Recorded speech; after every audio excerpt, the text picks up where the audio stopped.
I wonder what you mean when you use the word I. I've been very interested in this problem for a long, long time, and I've come to the conclusion that what most civilized people mean by that word is a hallucination. That is to say, a false sense of personal identity. From 1946 to 1953, there were 10 cybernetic conferences, mostly taking place in New York City. The stated aim was to promote meaningful communication across scientific disciplines and restore unity to science. That's a profound kind of idea when you think about all the fragmentation we have in academia, sociology, physics, biology. They said, all of this goes together. If we're going to understand nature, we have to put it all together. Hume's "you can't derive an ought from an is" has become this shibboleth among very educated but incompletely educated people. And well, I'm going to disagree with you about that, because I think that's true. That's a philosophical claim that I think is defensible. I think it's defensible within a certain construal. Yeah, we can talk about that. But I know physicists who will say, I don't like slavery. I personally would vote against it. I would put my shoulder to the wheel in resisting it. But I have no illusion that in resisting slavery, I am making any claim about what is true.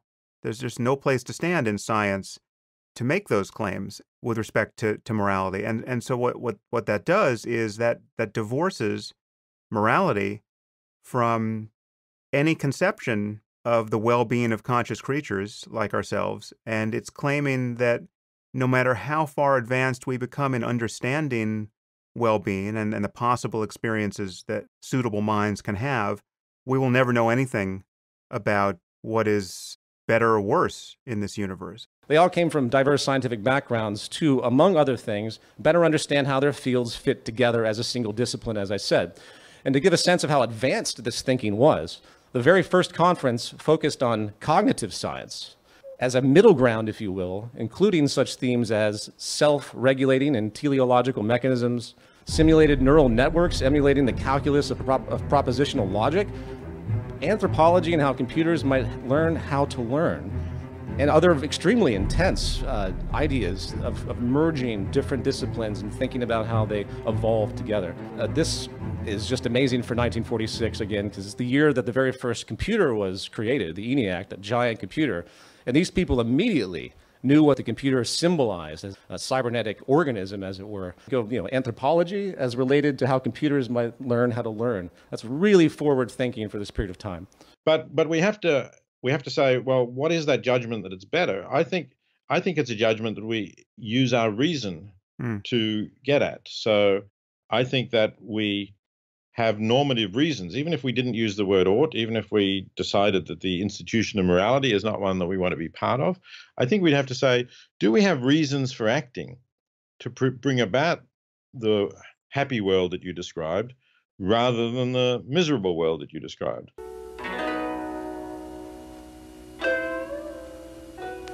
In talking about Buddhism and science, I'm not going to try to prove that Buddhism is in some way scientific, but rather compare the two as different forms of knowledge. I think one has to be very careful of making claims for forms of ancient philosophy, that some are more in accord with the spirit of science than others. For in so many ways, science is such a new thing in the world. How long is the coast of the United States? If you look at any map and see America, you might think that it's easy. Just measure the outline of the country and you have your answer. We are breaking it up into little bits, whereas in fact it is not a lot of little bits. And I often find that people who make claims for various religions or philosophies of the ancient world as being scientific actually don't know very much about science. So I think we should start in this sort of discussion asking, what is science? First of all, within this group, few people stood out prominently, such as Stafford Beer, who today has become almost synonymous with cybernetics. But let's begin by quickly considering the contrast between reductionist thinking and systems thinking? And I would answer, yes, we definitely do have reasons for acting because it's a better world. But I wouldn't claim that I can deduce that reason for acting simply from the description of here's one world and here's the other.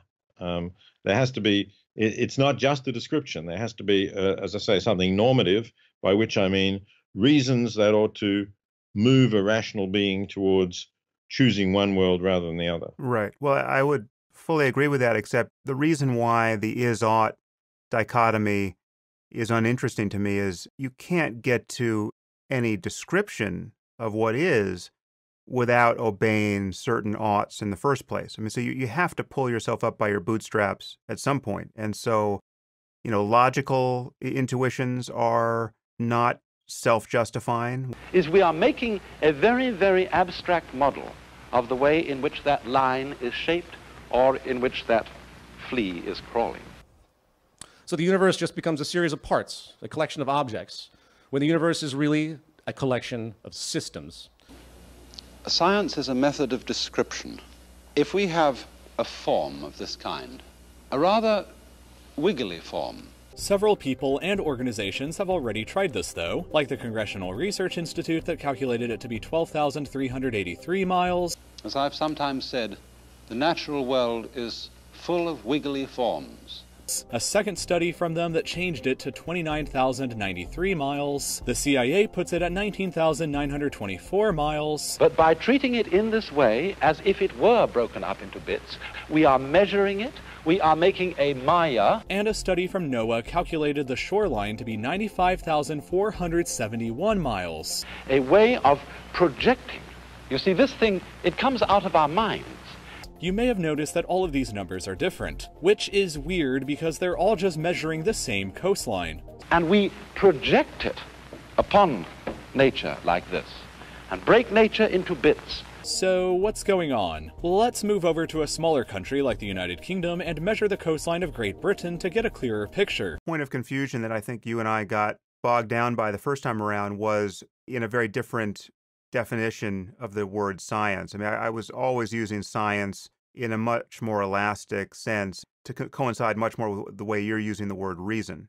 And so I'm not just talking about people in white lab coats who can run experiments immediately on any given hypothesis or ever. I mean, so there are truth claims we want to make or could make about the world, which we know we would never test scientifically, but we know there are facts of the matter. And the fact that we can't get the data in hand doesn't make the truth or falsity of those claims any less assured. So, I mean, again, the one I use all the time, and I might have even used it with you in Arizona, was... And science, in dealing with the natural world, is an attempt to describe them exactly. You know, what was JFK thinking the moment he got shot? Well, there's an infinite number of things I know he wasn't thinking. I know he wasn't thinking, I wonder what Peter Singer and Sam Harris are going to say about what I was thinking. If we describe this particular form poetically, as distinct from exactly, we might say, well, it's like a flame dancing above the fire, burning gas, or something of that kind. But the interest of science is to describe these forms very precisely indeed. Obviously, the coast of Britain isn't straight. Every time you look closer at a line that looks straight, you'll see more curves and bends. So how do you measure the length of the coast if every time you look more closely, it never actually becomes straight? And the list can just grow from there. And that's a claim about his inner life, of what it was like to be him, that is ontologically subjective, right? I'm making a claim about his subjectivity and, on some level, the state of his brain. But it's epistemologically objective in that which is to say it's true. And to do so, it employs a method which is fundamentally like this. To superimpose over the form some very simple, regular pattern. You end up using the smallest measurement unit that's feasible, in terms of which the form can be described. So if you were to measure the British coast using lengths of 100 kilometers, you'd end up using 28 of them and get an answer of 2,800 kilometers. Stafford Beer brings up a notable reference for reductionist thinking by invoking Aristotle's famous principle of non-contradiction, which simply says something can't be something and not be that something at the same time. You know, it's just, there's every reason to believe it. And people doubt that you can make claims about human subjectivity that are, wherever you stand, surviving all of the tests of credibility that claims about physics and chemistry need to survive. And I mean, that's my particular hobby horse, that people feel that this area is just by definition less clear, less truthful, less grounded in the kinds of cognition we use to do science. But again, I just think there's nothing more sure than some of these claims we could make about morality once we look at the intuitions we're using to make the claims. The intuition that 2 + 2 makes 4, and that this abstraction is generalizable. So it works for apples, it works for oranges, it works for boats. That intuition that is at the foundation of arithmetic, again, is just something we apes are doing. And this manner of logical thinking is the basis of our deductive reasoning. We use it all the time innately. And it has naturally led to, good solutions overall in terms of pocket development, understanding academic disciplines, and so on. With our minds, and it works, but I just think it's not in a different sphere from the kinds of intuitions you and I are talking about with respect to it is good to reduce pointless agony, all things considered. Yeah, we're certainly agreed on that. So that it can be easily talked about and handled. And these cross lines are a Maya just in the same way as the idea of the lion, the Leo constellation in the stars, is a Maya. But the problem with this level of thinking, which I actually believe is kind of inherent to the human mind, if you will, it's like a cognitive bias that we have to fight against, is it implies that nothing really overlaps, that everything is just divided and kind of linearly hierarchical, if you will. And what we see here is a system of squares which can be described accurately because they can be numbered up and down. System within systems within systems. The squares over which the form passes, we should get a rather rough but still approximate formal equivalent of the original figure. And if we were, for example, to fill in, but you notice in the top left-hand corner of the screen that where the squares are drawn much more finely. But if you shortened your measuring units down to 50 kilometers, you'd end up using 68 of them and get an answer of 3,400 kilometers. You get a greater approximation to the original figure, which is 600 kilometers longer than your first measurement was. This is called the coastline paradox, and anybody's answer to how long a coastline is depends on what size of measurement they're using. And the dynamics are very, very different than what is implied by our traditional oversimplified cause and effect deductive reasoning. First observed by a guy named Louis Fry Richardson back in 1951 as a way to explain how Portugal and Spain had come up with totally different answers to their mutual border length. The coastline paradox has been annoying cartographers ever since. Basically, the smaller the unit of measurement you use to measure a coastline, the longer your answer will become. Hence, it's no wonder, again, as we've divided the intellectual world into parts, like everything else, biology, chemistry, physics, and so on. Stafford Beer has a great joke. Does God see separation between biology and physics? He probably wasn't religious, but the point is, in a holistic sense, these things are what we've created to divide the world up. They're artificial constructs. In other words, the whole method of scientific description is one of, shall we say, putting things in boxes. Basically, this is the act of classification, of assimilating the unknown, the irregular, and the wayward to patterns that are known, regular, and controlled. And basically, this is really the whole operation of that distinctively human activity that we call thought. Because thought is fundamentally classification. And so also science is classification. And I think we're agreed on rejecting the various forms of subjectivism and relativism that the postmodernist ideas in particular have encouraged some people to have. I find that quite disappointing.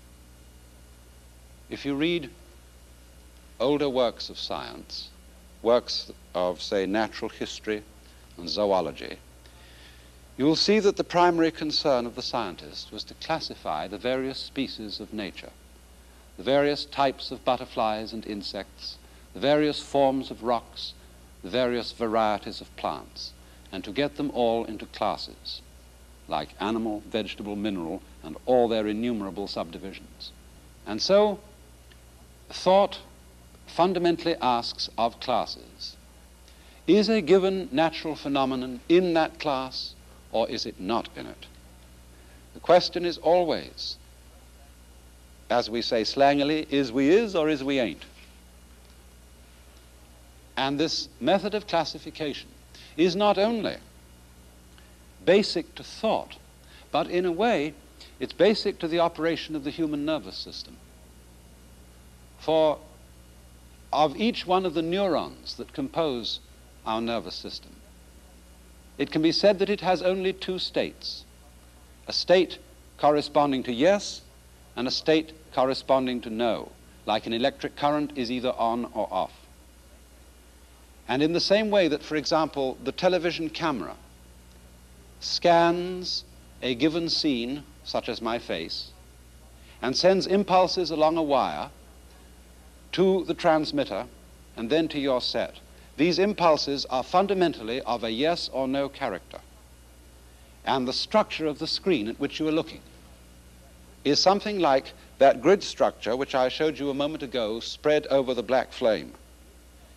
And it reinterprets the picture in terms of ever so many little units of on or off, yes or no. In a way, you get people who come out of backgrounds where they're doing cultural studies, and they come up with the same sort of views that freshmen come up to Princeton with, and we discuss in early seminars, and they usually fairly rapidly see that those views aren't really tenable, that they have implications that they don't want to accept. Nature doesn't see it that way. These are what I call categorical assumptions. And categorical assumptions is what the mind basically does, once again, innately, to try and make sense out of reality, breaking it up. And this general epistemological doctrine and mentality has dominated the way we see the world, the way we see each other.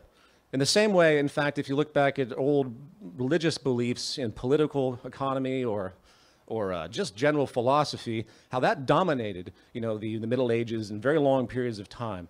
And then we worked to develop science in a reductive approach, and now we have to develop a new integrated science. So in the same way, the great computer machines which scientists have built to give mechanical equivalents of the human mind use, in most cases, what we call binary arithmetic. That is to say, a number system in which there are simply two numbers, 1 and 2, corresponding approximately to the same duality of yes and no upon which all thought is based, and which is also the basis of classification. When we put, it is a continuous sweep. You could theoretically go all the way down to the molecular level for your measurement unit, but if you do that, the length of the coast seems to approach infinity. It doesn't seem to make any sense that you could have a defined space with a finite area like Great Britain be surrounded by an infinitely long perimeter. Of representing the complex forms of the world in terms of simpler, regular forms that we can understand, regular forms that we can count, measure, classify, and so on.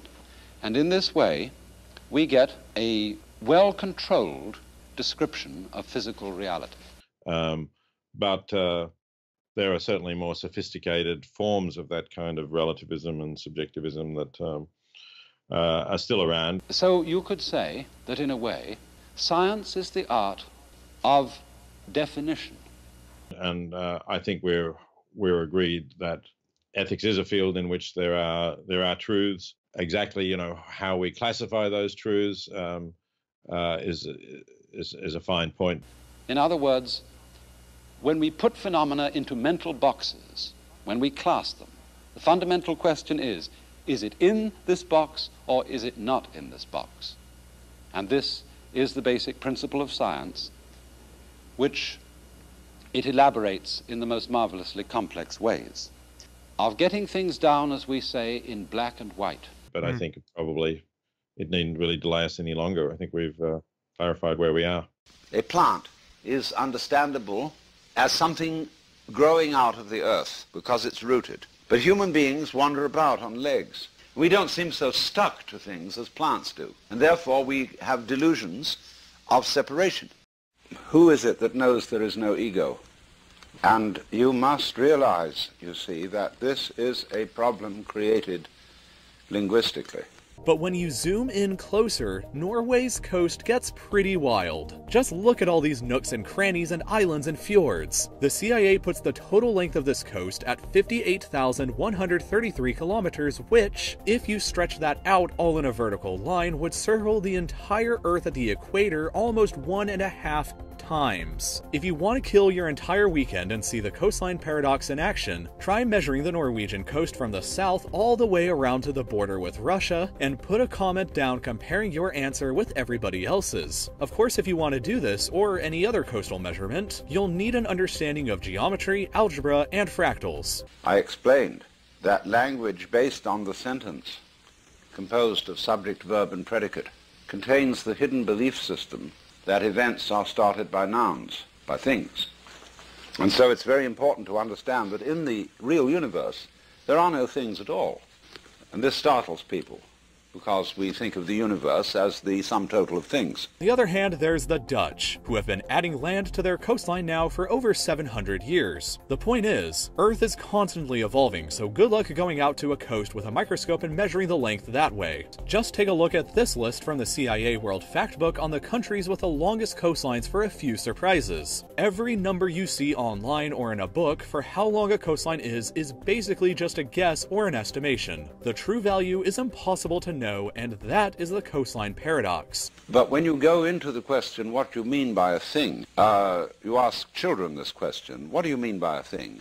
And they'll say, well, an object. Well, I said, you've just substituted another word that doesn't tell me anything. Well, they can come back if they're very smart and say, what do you mean by anything? I got once in a class of high school kids, an Italian girl who said a thing is a noun. Well, she was getting warm. A thing is a think. It's almost the same word. It's a unit of thought, in the same way that an inch is a unit of linear measure, or a pound a unit of weight. And so in various languages this comes out. In German you've got ding, thing, denken, to think. In Latin, res, thing, reor, to think. So when we reify, that means to thingify. And A.N. Whitehead used to talk about the fallacy of misplaced concretion. Thingifying what isn't there. But it's easy to understand this, although it's a little bit of a shock to our common sense. For purposes of description, we must break the world down into some sort of units. So anyway, systems science, in contrast to reductionism, highlights how things are related. Instead of seeing this noun and noun, let's start to see nouns as verbs, poetically speaking, to invoke David Bowen. This is the basis of calculus. How do you measure a curve? Well, you treat it as a set of points, and in this way measure it, although it isn't a set of points. There is no such thing as a point. Euclid defined a point as that which has position but no magnitude. I think it's right, isn't it, that in modern mathematics one doesn't define a point at all. You just assume it's an axiom. Yeah. So when you ask how many things is a person, an individual organism, well, it depends on what point of view you're going to take in describing it. Because you don't get things until you start naming, because it's all arbitrary. And one characteristic is emergence. Nature, again, is not a series of objects. It's a giant vortex of systems, and those systems interact to produce outcomes that are not present in the sum of their parts. They produce outcomes that are not present, they're not indicative by the sum of their parts. It creates new levels of output. And it's extremely important, and it's a stark contrast to reductionism. And the value of it is that by description and by conventional decisions as to where to draw the line, we can communicate in language. And this is socially valuable. Likewise, this emergence always moves from a state of simplicity to complexity, riding the wave of the second law of thermodynamics, if you will, entropy. And this process has brought systemic changes that are no doubt incredible, and the most notable, of course, is the birth of the universe and the rise of life itself. But we must not be deluded by what we're doing. Because if we do truly believe that the world is a lot of separate things, we believe that we can take them apart and have this without that. Exactly the same thing happens when you use DDT on mosquitoes. Well, it kills the birds, and the birds were eating the mosquitoes anyway, and so were the spiders. And you kill the spiders along with the mosquitoes, or the fleas. And we find, in other words, that the natural universe is a very intricate system of balances. All this incredible complexity from basically a few raw materials popped out of the womb of the ether some 14 billion years ago, within all of this systemic emergence, we find shared properties. There are rules to this unfolding organization, as you would imagine, repeating structures that we can recognize and hopefully learn from. Which cannot really be split. Now, let's take the bees and the flowers. In a world of no bees, there's no flowers. In a world of no flowers, no bees. Because bees and flowers are aspects of the same organism or organization. They go together. So I invent the word goes with to indicate organic relationships. And system scientists who have taken on the analysis of this incredible complexity have isolated some basic principles or laws that seem to be shared universally. And we as human beings, obviously, we go with an enormous cosmos. Laws of how life naturally organizes itself, reproduces itself, morphs, and it's seeking to apply that knowledge to other areas of study, notably social organization. We are living in an intensely interconnected universe. The question is, ultimately, how can we use nature to better understand and create complex systems that have the same integrity and adaptability of nature's native systems, say like an economy? Only our language system has broken it up for purposes of discussion. And we spend so much time in discussion that we form the false impression that the world is broken up in the way that language breaks it up, and it isn't. Children, as soon as they're taught language, become absolutely clobbered by it and resent tremendously being called something. So if I say Johnny's a sissy, he called me a sissy. And children are absolute victims of the calendar. They want to know when it's going to happen. How soon is Christmas? How soon is my birthday? They want time to go in jerks from one festival to another because they are so poisoned by adult conceptions. And I think we might think about some of these more complex forms.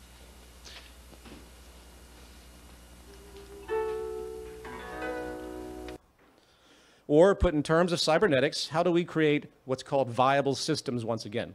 Stafford Beer, looking for an answer, considered the human nervous system as the ultimate referent to try and emulate what's actually happened in terms of control and adaptation. The scientist, as I said, does not simply consider the world in terms of such very simple patterns as the grid or the set of squares drawn over a form which he wants to describe accurately. But there's a similar concept that can be found in mathematics called fractals. It's an odd-looking shape you may never have heard of, but it's everywhere around you. The jagged, repeating form called a fractal. They're all over in biology. They're solutions that natural selection has come up with over and over and over again. Fractals are in our lungs, kidneys, and blood vessels. Flowers, plants, weather systems, the rhythms of the heart, the very essences of life. But it took a maverick mathematician to figure out how they work. I don't play with formulas, I play with pictures. And that is what I've been doing all my life. His was a bold challenge to centuries-old assumptions about the various forms that nature takes. The blinders came off, and people could see forms that were always there, but formerly were invisible. Making the invisible visible, finding order in disorder. What mysteries can it help us unravel?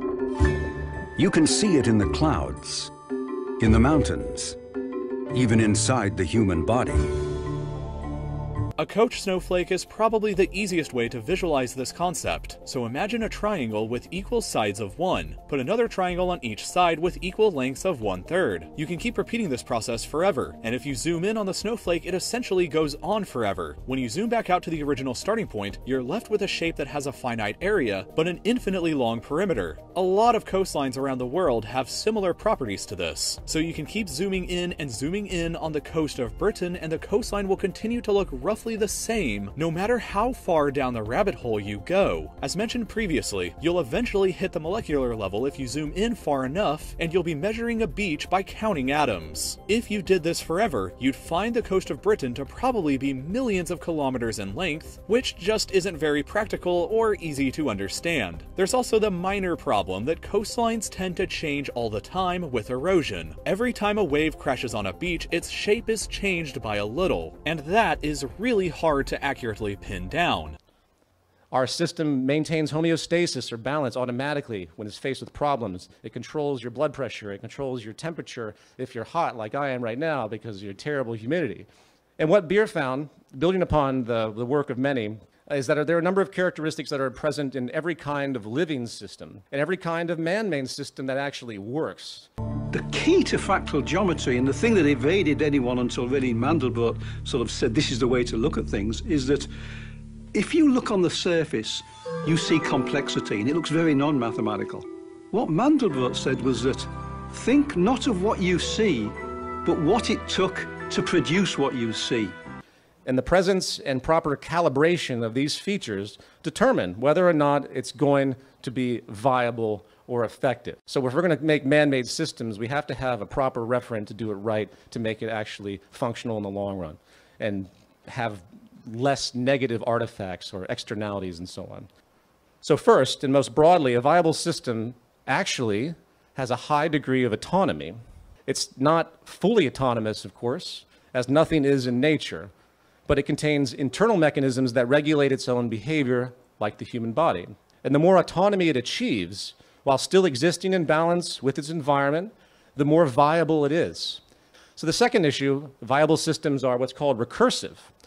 In other words, every viable system contains other viable systems and is contained by other viable systems. So they're inside of each other, like the dolls that you see with the dolls inside the dolls inside the dolls. Recursion is about self-reference. Living systems show recursion as the system undergoes this emergence or evolution. Man-made systems show recursion through how they are designed, as I'm going to touch upon.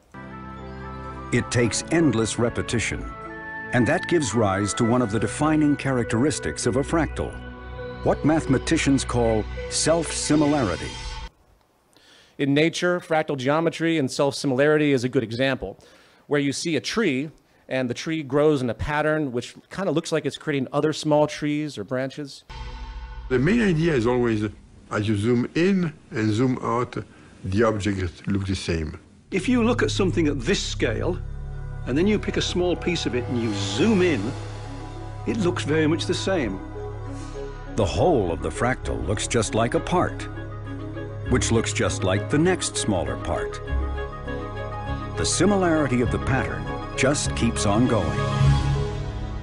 Well, the leaves, of course, have veins, if you will, that also share the branching pattern. Or this type of thing here, where it's a very large-scale view of land, and then you compare that type of structure, you see the recursive self-similarity. One of the most familiar examples of self-similarity is a tree. If we look at each of the nodes, the branching nodes of this tree, what you'll actually see is that the pattern of branching is very similar throughout the tree. As we go from the base of the tree to higher up, you'll see we'll have mother branches, then branching then into daughter branches. If we take this one branch and node and then go up to a higher branch or node, what we'll actually find is, again, that the pattern of branching is similar. You can't identify scale when looking at, say, a coastline from above. You don't really know how far you are. Or a spiral galaxy vortex of the Milky Way seems to be quite similar to things like tornadoes or just water going down your sink. Again, this pattern of branching is repeated throughout the tree, all the way, ultimately, out to the tips where the leaves are. When Benoit Mandelbrot introduced his new geometry, Mandelbrot came along and said, hey guys, all you need to do is look at these patterns of nature in the right way, and you can apply mathematics. There is an order beneath the seeming chaos. This recursiveness is everywhere. And what it means is nature is just repeating certain processes over and over and over again. By the way, I have this book to recommend since I know most people have never heard of this word recursive or recursion, and it's actually a very complicated thing to define, believe it or not. But I do recommend this book. Third, a viable system's autonomy is supported by self-regulation through positive and negative feedback loops. If you're not familiar with that kind of terminology, it's actually pretty simple. But this is what helps create the inevitable homeostasis of that given system. Again, like the human body regulates your temperature. A positive feedback loop, also known as a self-reinforcing loop, amplifies a given process. It's doing the same thing, getting bigger and bigger and bigger, something moving out of control. While negative feedback works to self-balance going back into the system, constantly working to correct any of the excess or problems that emerge. And it happens automatically by automating, so to speak, the adaptation of the system to its homeostatic state. A great historical example of this in machinery, a notable one of the first, it's very commonplace now, we do this stuff all the time in engineering, but this is one of the first, is the Watt governor. It's a simple device that would reduce the speed of a machine automatically based upon gravity. If the machine begins to move too fast for stability, it corrects. Here's Mr. Beer, who's giving a presentation about these kinds of ideas, explaining the Watt governor. Notable how systems, true systems, don't need to be regulated. They regulate themselves, which, think about that in terms of our social system and economy.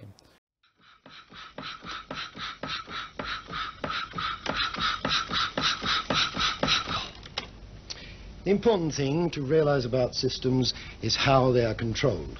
And we must get rid of any notion straight away that control is something imposed on the system from outside. It has to be built into it. Now, you saw me operate this governor just now and noticed how the engine slowed down. Let's see how the mechanism works. Suppose the engine is racing, then the governor flies open like that. You see it lifting here, transmitting the message along here, lifting that cam up here, and then shutting off a valve there.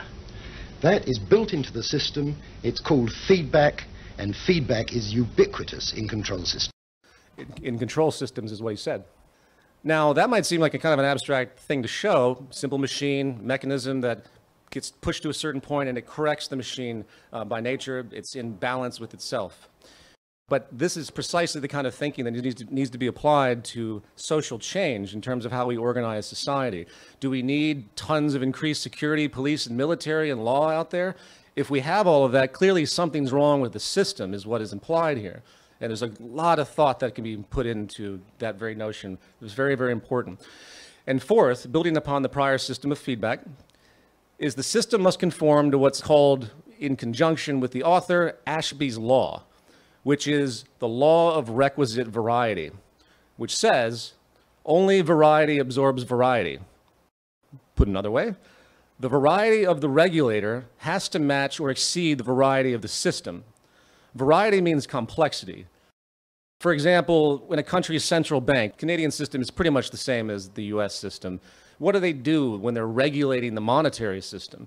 They're pulling these little levers, raising and lowering interest rates, along with a very small number of regulatory features that don't really help anything at all. The complexity of our economic system is vast, as you know. So how could you expect there to be balance within the system with these tiny little mechanisms that really navigate and control only small aspects of the complexity? So you have to match the complexity if you want a system to work. Otherwise, you get what we get over and over again, especially the US monetary policy, is crash after crash after crash after crash. You know, we see this historically, the constant economic bubbles, depressions, and so on, credit crunches. It's because they don't know what they're doing. Those policies do not come close to understanding the vast amount of complexity or variety being generated by the financial behavior itself. So what does regulate it? What is the negative regulatory feedback that would correct human economic imbalances? All this suffering and home foreclosures, that's actually the corrective mechanism. That's the negative feedback that we have in society, is the need to bail things out, is literally losing your home, is literally the crash of Main Street and Wall Street. Criminal prosecution, increased government legislation, draconian laws put forward. This is unfortunately what we do now in the world to correct the shitty system that we have. So Ashby's law is about the proper response and adaptation. A viable system's viability is measured by how well it does this. Since this idea is so important, I want to give another contextual example as related to the Zeitgeist movement. Let's consider the rise of market economics itself. Let's consider the rise of market economics. Oh my God. I'm fired. I can't talk anymore. Let's consider the rise of market economics itself as a single system after the Neolithic Revolution. While crude, the system appeared viable for some time. Its core functions of labor specialization, trade, resource exploitation, the idea of working capital, this stuff worked with instability, but nothing like what we see today. Regulation was minimalistic, since farming and handicraft good production and trade were very slow, simple processes. Very limited amounts of damage could be done.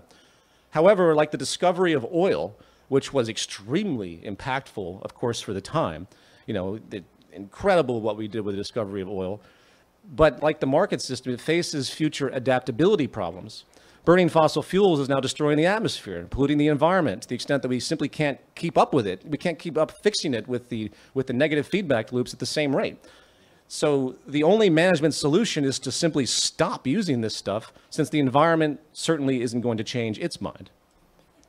So that same thing applies to the market system, which, since the Industrial Revolution, is now faced with a new environmental condition with adaptability requirements that stand in stark contradiction to the market's inherent behavior. Capitalism today simply can't adjust itself properly unless the system evolves into something that basically isn't capitalism by any form. In other words, you can't have an economy based upon economic growth, cyclical consumption to power jobs, you know, buying more is better in the value system, when a declining ecosystem clearly demands that we actually reduce consumption, we reduce growth. These are really important things that have to change, and the leadership and business elite, they're looking the other way because this is what their system is. So, and of course, the chain reaction of any changes are going to be political chain reactions. So you see there's just dead quiet in terms of recognizing these things. And that's why most of these problems are called market externalities, if you're familiar with that term. They're not registered. And as an aside, there's a study that was done of the top industrial producers in America, and it tracked their market externalities and the cost of all the things that go wrong, you know, pollution, environmental destruction is the most important part. And there's some other things that relate to human health that were also tracked. And they found that literally the entire economy isn't profitable. If you take into account the damage done to the planet and humans, and what it costs to fix all of that, no company on the planet is basically profitable. So it's out of date, no longer compatible with the planet. It can't adapt. It can't adapt. It doesn't have the proper requisite variety once again. Hence, capitalism isn't viable as a system.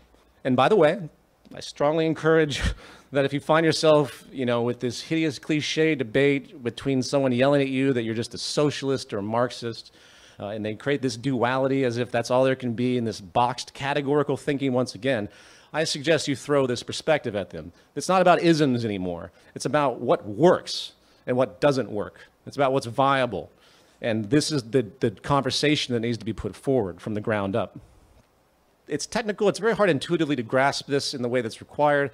But I want to put this together, you know, just for the sake of it, because I think it's good seeds to plant in terms of the Stafford Beer version model of the viable system. Putting it all together, every viable system, whether it's a cell, the human body, a car production plant, has an environment, an operation, and management. For example, a person's brain is the management, the body is the operation, the habitat is the environment. In terms of variety or complexity, it will generally be the case the environment will have the largest amount of variety, and that makes perfect sense. So that means communication channels between these three elements of the system will need to dynamically adjust to how feedback is received and transmitted as per Ashby's law once again.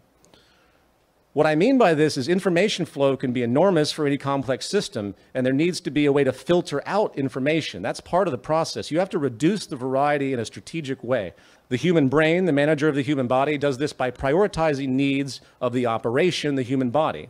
Likewise, the information of the environment is generally even more complex once again, so the same kind of thing is applied where your habitual perception starts to change as well. So we're filtering out things that aren't relevant to us best we know, and that's what keeps sanity in a given system of vast complexity. Hence, this circuit of communication, showing Ashby's law of requisite variety via this feedback schematic.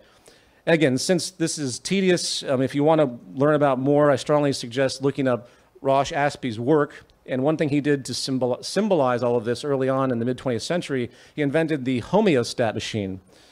And it applies all these principles to keep the machine in absolute balance amongst complicated conditions. Time magazine at the time in 1949 actually described it as the closest thing to the synthetic brain so far designed by man. That noted, you may remember that rule that viable systems exist in other viable systems and have viable systems within. Hence the principle of recursion. Once again, remember, a cell, an organ, the body, the habitat, these are recursive in how they operate. This diagram shows one system with 3 subsystems or levels of recursion. It also shows 5 processes of the total system that further regulate the collective system through feedback. And I'm not going to go through all of this. It's too tedious.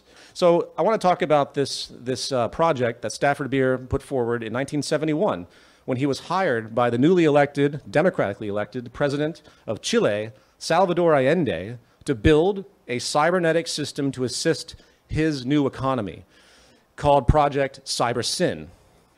Basically, when he took power, actually I take that back. Isn't that terrible how our turns of phrase imply things? He didn't take power. He was actually democratically elected. But if you were to read Western literature on it, because he was eventually overthrown by the CIA and other factors, dying in the process, they would assume he took power. He nationalized all the industries, and he wanted to create a homogeneous, I'd say synergetic and unified way of understanding the entire nationalized economy. So he hired Stafford to do this. And I wanted to actually have Stafford himself, in a video that I found, actually describe how it kind of happened. Monitoring the homeostat that connects 3 and 4. That's how it was. Now, the story that I want to tell you began in 1971, in the middle of the year. I had been going around using this model that I have explained to you in big companies, in agencies, in all sorts of places. And then I suddenly got a letter which very much changed my life. It was from the technical general manager of the State Planning Board of Chile. Remember, 1971, President Allende was in office. He remarked in this letter that he had studied all my works, he had collected a team of scientists together, and would I please come and take it over?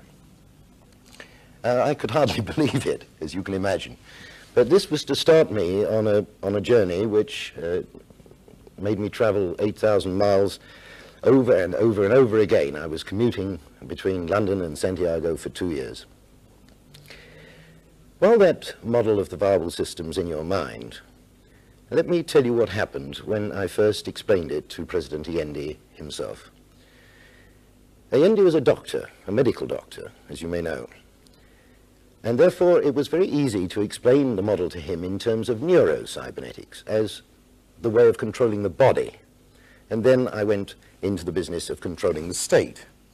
And so I said to him, let us suppose that these elements of the state are the big departments of state, like the foreign affairs and the economy and home affairs, so on. And then we'll have those, and the following things will happen, and then we must have a system 2, and I built it up on a piece of paper lying on the table between us. Then a system 3 and a system 4, and I got that far. And then I got to system 5, and I drew a big histrionic breath. And I said, I was going to say, this compañero presidente is you. Before I could say it, he suddenly smiled very broadly, and he said, ah, system 5, at last, the people. That was a pretty powerful thing to happen. It had a very big influence on me. I can't go into that aspect, the political aspect, in this program. It's not what it's about. But I'm sure you'll bear in mind that I don't have to go and work in places where I don't want to be. That we mobilize, and now we can look at a schematic of it. Here we have it, the whole 3,000 miles, all coming to a telephone switchboard on a daily basis, all this information going here to the Cybernetic Network Center, which can handle these data using, of course, a computer. Now, I have been very much blamed for doing this, and I resent the blame I've had very much. I've been told that I centralized power for Dr. Allende. This isn't the case at all, as I'm going to try and show you in a minute. These data were not used in an autocratic fashion at all. They all went to one computer because we only had one computer. And if you've only got one computer, then ipso facto, you're centralized. But we were not centralized in the political sense in which this has been taken up by some critics. An excellent video that you can find online, and he goes through much more detail in terms of how he approached it. I want to note that the Soviet Union, while there were certain variants that happened, they had a hideously bureaucratic system, naturally hierarchical. And this is in complete contrast. This was system overlap. Obviously, you have a certain level of overlap when it comes to how you control and start to manage, but it's very, very different in terms of the viable system model that actually took a democratic account, but also preserving the integrity of the system as a priority. So Stafford Beer and Allende disliked greatly the Soviet Union's work. And this project was very, very different. It's really sad because it's a footnote of history. Cybersyn never made it out of the preparatory stages when the CIA-backed coup occurred. And I love this shot. It says, U.S. is keeping hands off. And of course, it was declassified later. The U.S. was very much part of it, as they were with many overthrows in Latin and South America. And they destroyed the control room that we saw, that unique space-looking thing that was actually kind of tongue-in-cheek when they designed it. And the managers were in prison. Stafford Beer had to flee. And, of course, the new government went back to capitalism and so on. So while it was a primitive experiment, if you will, and certainly not with the intent of what we call a resource-based economy exactly in terms of what they were doing in the framework, Project Cybersyn has so much great information that we can learn from in terms of actual social management, especially economic management, that I really want to plant that seed. Like, imagine if we had the advanced technology we have now with real-time information, and we apply the same type of system. It'd be stunning what could be done. So if it wasn't for the force of capitalist hegemony, which was clearly behind the overthrow once again, the world might have actually witnessed a new economic model. So anyway, new model of industrial economic organization, inspiring a revolution of design, science, and economic democracy on a global scale. That's what could have happened here if we actually let it come to fruition. So I'm going to end there.